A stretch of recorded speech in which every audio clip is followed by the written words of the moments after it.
avons fait une enquête qui s'est arrêtée il y a une semaine auprès de 1000 entreprises. Il y avait déjà 8 entreprises sur 10 qui étaient impactées. Ça affectait d'abord l'activité commerciale et les activités de production. Les impacts en matière de trésorerie qu'on va constater, ils seront dans 2 temporalités. Les gens qui sont en B2C, c'est-à-dire qui adressent directement les consommateurs, ils ont un problème de trésorerie immédiat, alors que les gens qui sont en B2B, c'est-à-dire d'entreprise à entreprise, ils ont des effets de trésorerie qui seront décalés dans le temps, puisqu'il y a du crédit inter-entreprise, et que ce crédit inter-entreprise amènera à avoir un décalage dans les problèmes de trésorerie. Une des responsabilités qui incombe aux entrepreneurs, c'est de ne pas rompre la chaîne et de ne pas arrêter de payer leurs fournisseurs, parce que là, ils auront un effet en cascade. Et la deuxième responsabilité qui incombe aux entrepreneurs, c'est de préparer la reprise, puisque la reprise ne se fera pas en claquant dans les doigts, elle se fera progressivement, parce qu'il y aura des problèmes d'approvisionnement, il y aura des difficultés relatives à la disponibilité des matières, des matériels pour pouvoir reprendre le travail.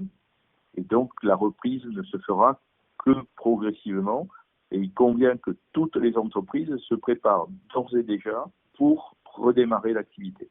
Alors, les solutions aujourd'hui, seuls les pouvoirs publics peuvent accompagner de façon efficace la crise auquel les entreprises sont confrontées, puisque aucune entreprise n'a les moyens de passer 1 mois, 2 mois, 3 mois sans activité ou avec une activité extrêmement réduite. Donc les mesures qui sont aujourd'hui mises en place ont été mises en place dans un temps de réactivité assez bref de la part des pouvoirs publics. Ce que je constate, c'est que les services de l'État se sont immobilisés immédiatement, mais ils ont été suivis assez rapidement par la région, par les autres collectivités, et seuls eux ont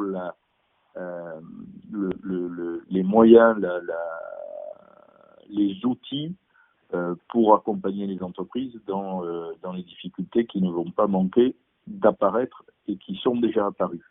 Là-dedans, l'Occitanie, pour faire toujours à la grosse maille, c'est un peu plus de 8%. Donc c'est 16 milliards par mois en Occitanie. Et donc ça vous donne une ampleur de la création de richesses mensuelle. Vous pouvez le descendre dans la journée, vous pouvez le calcul est assez simple. Arrêter l'économie pendant 1 mois, c'est arrêter une recette au niveau de la France en dehors des services essentiels qui va être sur une base de 200 milliards d'euros par mois. Il faut enlever à cela les services essentiels et l'agroalimentaire qui continue à fonctionner. On va avoir c'est un cataclysme économique. Mais c'est un cataclysme économique qui touche tous les pays du monde.